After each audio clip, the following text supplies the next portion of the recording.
হাজির বিরিয়ানিকে পাজির বিরিয়ানি বলাতে একদল লোক তো আমার উপর এত বেশি ক্ষিপ্ত হয়ে গেছিল, হাজির বিরিয়ানিকে কেন আমি পাজির বিরিয়ানি বললাম। যারা নাকি ক্ষিপ্ত হয়েছিল তার বেশিরভাগই ছিল পুরান ঢাকার লোক, আর অনেকেই আমার সাথে আমার কথার সাথে একমত ছিল। তাই আজকে চলে আসলাম পুরান ঢাকার নাজিরা বাজার। এখানে হাজির বিরিয়ানি খাবো, আর হাজির বিরিয়ানির মাংস কি পরিমাণ দেয় সেটা আপনাদের সাথে শেয়ার করবো। আসসালামু আলাইকুম, কেমন আছেন সবাই? 5-6 মাস আগে হচ্ছে আমার হাজবেন্ড আমার জন্য হাজির বিরিয়ানির একটা পার্সেল নিয়ে আসছিল, আর সেখানে আমি একেবারেই মাংস পাই নাই। তো সেটা নিয়ে একটা ভিডিও তৈরি করছিলাম, আর সেই ভিডিওটা অনেক বেশি ভাইরাল হয়ে যায়, আর সেখানে অনেক পরিমাণ বাজে কমেন্ট করে। যেই বাজে কমেন্ট গুলো আমি পাইছি সেগুলো বেশিরভাগই ছিল পুরান ঢাকার মানুষের। আবার পুরান ঢাকার অনেক মানুষই আবার আমার সাথে একমত ছিল, আবার বেশিরভাগ বাহিরের মানুষও আমার সাথে একমত ছিল যে পার্সেলে তারা মাংস দেয় না। আবার হচ্ছে অনেক সময় অনেকে গেলেও তাদের প্লেটের পরিমাণ মতো তারা মাংস পায় না। এই বিষয়টা নিয়ে অনেকে আমাকে বাজে কমেন্ট করে, সেটা নিয়ে আমার কোনো আক্ষেপ নাই। কিন্তু হচ্ছে আজকে যেহেতু আমরা নাজিরা বাজার চলে আসছি, আর এখানে কি পরিমাণ মাংস দেয় অনেকে বলছে, মানে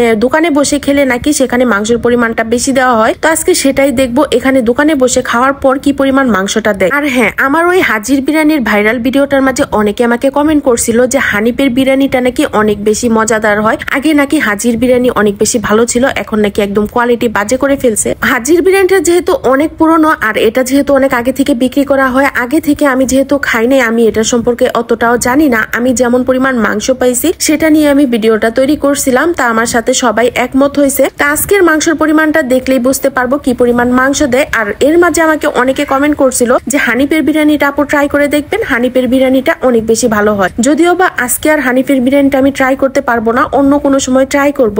আজকে সারাদিন আমার অনেক কিছু ট্রাই করা হয়ে গেছে, শুধুমাত্র হাজির বিরিয়ানিটা এখন খাবো। আর এখানে যে আপনাদের ভাইয়ার প্লেটটা আমি দেখতেছিলাম কি পরিমাণ মাংস দিছে, মাংসের পরিমাণ পার্সেলের চাইতে মোটামুটি একটু বেশি ছিল। আমার মনে হয় বিরিয়ানির যে দামটা রাখে সেই আন্দাজে আর একটু ভালো দেওয়াই যায়। তো যাই হোক, এটা ওনাদের বিজনেস, তো আমি এখানে আর কিছু বলতে চাই না। এখানেও কিন্তু একদল এসে বাজে কমেন্ট করা শুরু করে দিবে। যাই হোক, আমার কাছে যেমন লাগছে আমি সেটাই কিন্তু বললাম। কিছু কিছু বিষয় আছে না যে নামের উপরে চলে যায়, এটাও ঠিক তেমনই হয়ে গেছে। এখানে কিন্তু খাওয়ার জায়গাটা একেবারেই কম ছিল, আমরা অনেকটা সময় দাঁড়িয়ে থেকে তারপরে সিট পাইছি, তারপরে হচ্ছে অল্প করে খেয়ে শুধু উঠে গেছি। আমরা কিন্তু সোজা নাজিরা বাজারে চলে আসছিলাম, যেহেতু নাজিরা বাজারে বিখ্যাত সব জিনিসগুলা পাওয়া যায়। আর এখানে আসছি বাকরখানি নেব না তা কি হয়, আমার কিন্তু পুরান ঢাকার বাকরখানি অনেক বেশি পছন্দ। চা দিয়ে আমার কাছে অনেক ভালো লাগে, খালি খেতেও ভালো লাগে। এখন চলে আসছি নাজিরা বাজারের আরো একটা বিখ্যাত খাবারের কাছে, বিউটি লাচ্ছি। এটা নাজিরা বাজারের অনেক বেশি বিখ্যাত। আমার পেটটা হচ্ছে অনেক বেশি ভরা ছিল, যার কারণে আমি খুব একটা খেতে পারি নাই। কিন্তু আমার মেয়ে হচ্ছে লাচ্ছিটা অনেক বেশি পছন্দ করছে, সে হচ্ছে 2 গ্লাস খেয়ে ফেলছিল।